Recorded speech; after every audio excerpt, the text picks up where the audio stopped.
Comment je suis passé de la mort à la vie? Dans les ténèbres profondes où je me trouvais, tout semblait perdu.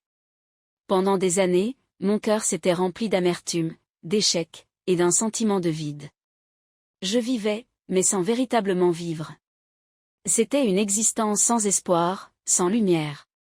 Un jour, alors que je touchais le fond, un événement a changé ma vie. Je me souviens clairement de ce moment.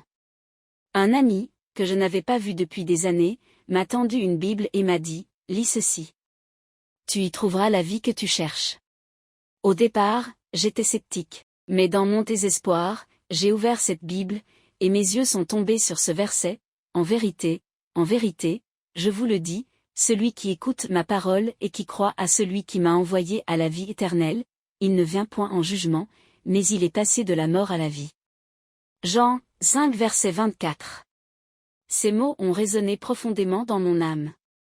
Je ne savais pas pourquoi, mais j'ai pleuré. Ce jour-là, pour la première fois, j'ai prié.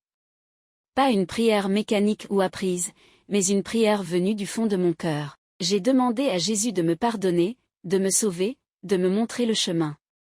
Les jours qui ont suivi ont été un mélange de lutte et de paix. Peu à peu, une transformation s'opérait en moi.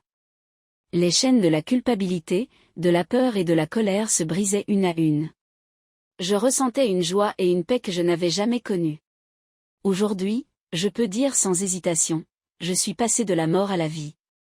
La foi en Jésus-Christ n'est pas seulement une religion pour moi, c'est une relation vivante, un souffle nouveau. Là où il y avait des ténèbres, il y a maintenant de la lumière. Là où il y avait de la désespérance, il y a maintenant de l'espoir. Une prière venue du fond de mon cœur.